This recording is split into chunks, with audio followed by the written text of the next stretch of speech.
Mga ka-DIY, mag-change oil tayo. Ito po pala mga pinag-change oilan ko mga ka-DIY. Oh. Hindi ko po ito itatapon kasi bala ko po gumawa ng DIY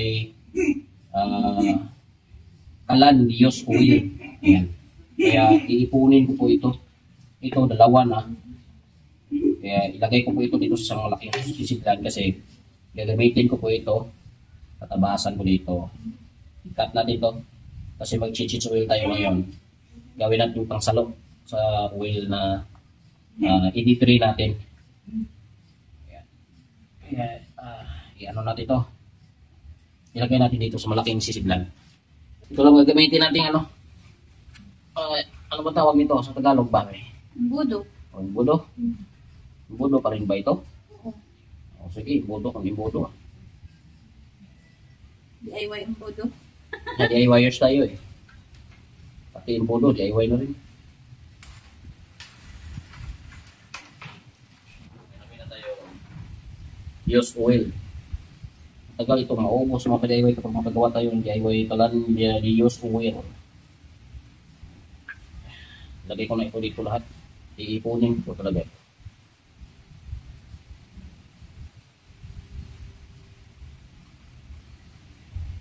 Mag-order na rin ako nito sa, sa Shopee.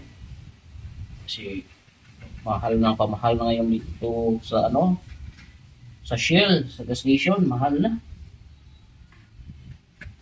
Bili na lang ako ng maraming ganyan. Kasi kapag kailangan natin ng change oil, meron tayong stock.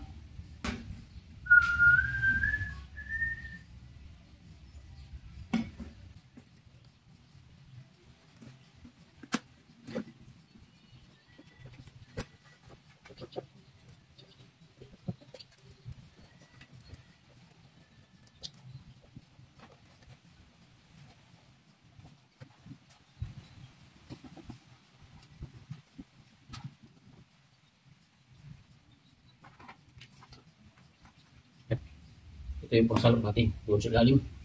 Mga ka-DIY, mag-change oil tayo.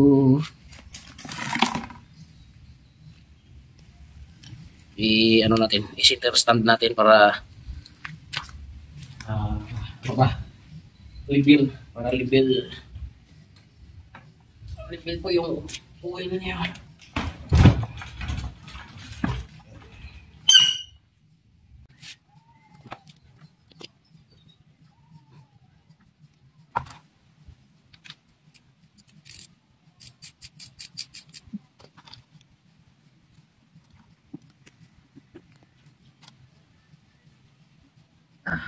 Diba?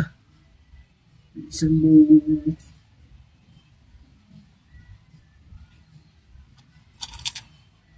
Yan. Sobrang dumi. Kasi sobrang, kasi mahawas din. Kasi 800 yan. 800 na naman ito lalagyan. 800 ito eh. 800 ml. Saka yung laman yan eh. 800 naman. Kasi isang buong ganito lang. Isang buong ganito yung laman niya eh. 800 lang yan. Walang labis, walang kulang. Walang labis, walang kulang. Wala tayong blue mga ka-DIY. Ito lang nabili natin oh. Yellow. Yan lang yung bili natin, yellow. Wala nang blue. Parang aawas. Aawas. Parang aapaw yata ah. So, hindi pwedeng ganyan yung pang-change oil natin. Palitan natin ito ng malaki. Maghanap tayo ng malaki-laking galon na gamitin natin pang-change oil. Kasi kapag ganito lang, maraming tapong yan. Mag-aawas. Mag-aawas kasi. Ito pong drain plug natin mga ka-DIY. Kapag nag-change oil po pala ako mga ka-DIY, lalagyan ko po ito ng teflon para wala pong oil leak ang ating oil drain. Yan. Lagyan natin ng teflon para ibalik na natin to para makapag-change oil na tayo. Hindi na po pala ito mga ka-DIY. Hindi na po ito ang kanyang original. Ano po ito? Oversize po kasi ito. Pinaka-machine shop ng unang may-ari ng motor na to. Yan. Proviso po ito. Kaya malaki siya. Kailangan natin lagyan ng teflon.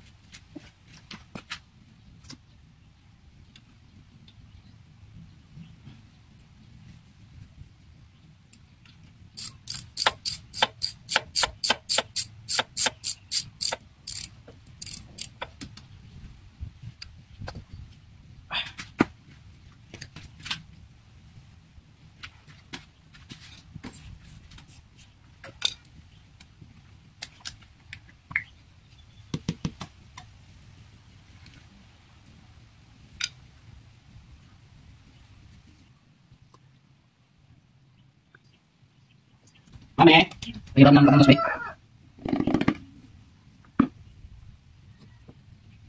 Kamu mas. Dumi lang. Madumi ito, dumi. Ayos ako, diyoy. Yan to. Kamusta mga ka-DIY?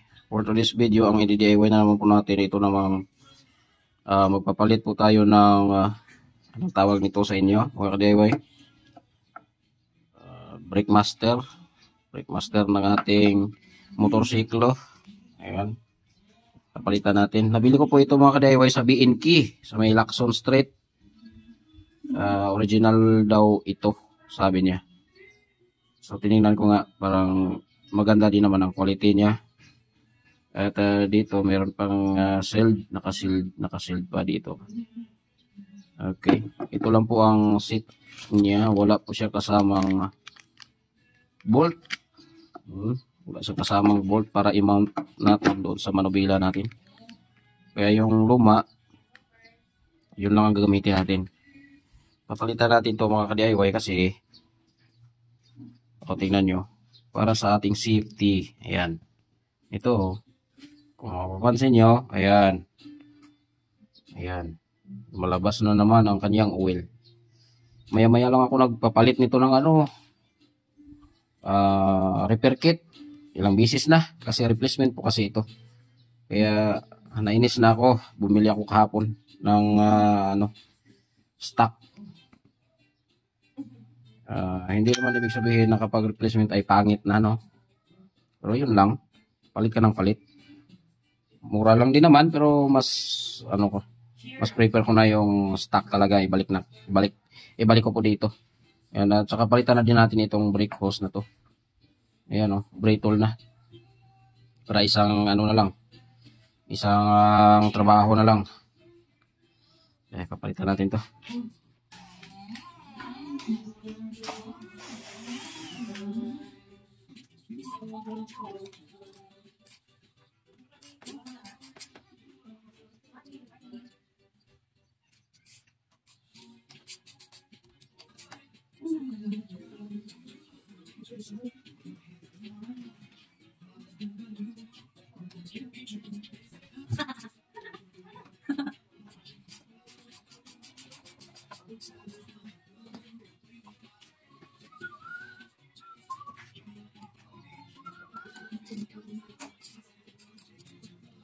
Hoy, masa na kami?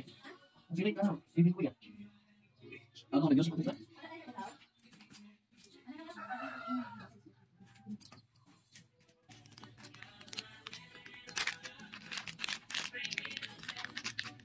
Apa?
Lakad na kami.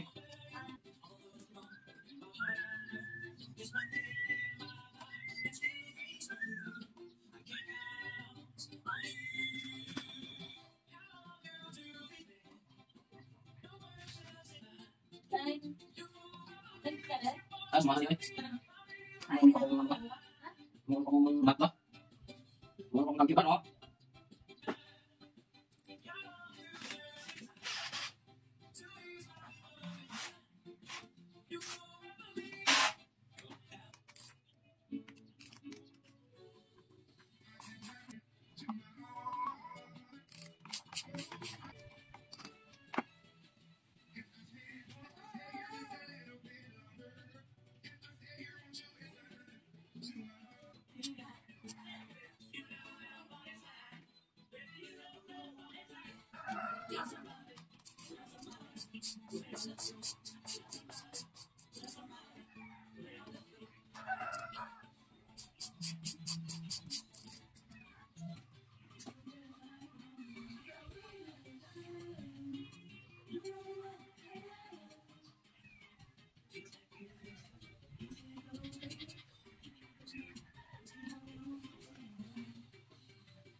Ayun, ito yung pinagkaiba sa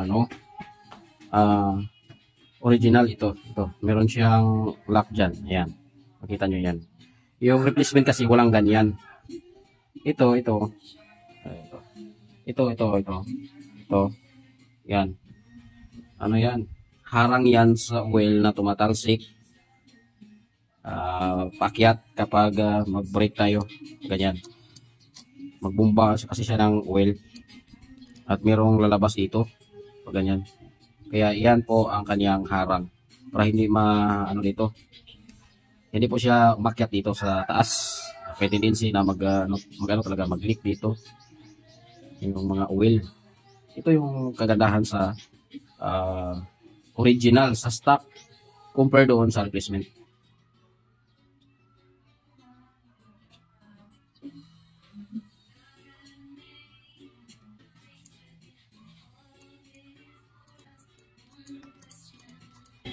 Hindi naman natin sila mag-bleeding po ito. Pero natin ito bleedingan. Kasi yung mga hangin na nandito sa loob, kasi bago po ito, wala pa po oil ito. Kaya kapag i-pop natin ito, tingnan nyo. Yung kurak-kurak dito, hangin po yan. Yan, kaya alisin natin yung hangin. Para mabuta. Ano po siya? Mapull po siya ng oil sa loob. Kaya lumalabas yung hangin. Pero hindi natin kailangan na i-bleeding doon sa baba. Hindi natin kailangan ng bleeding. Ano lang tayo dito? Magpapag tayo ng magpag-tumelo.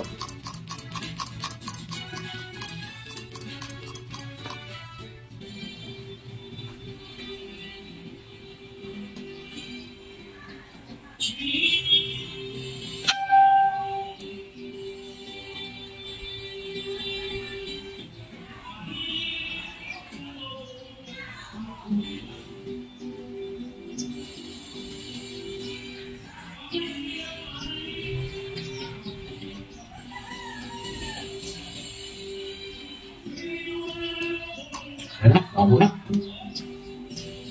Ay, salamat. Ito sa oras ba?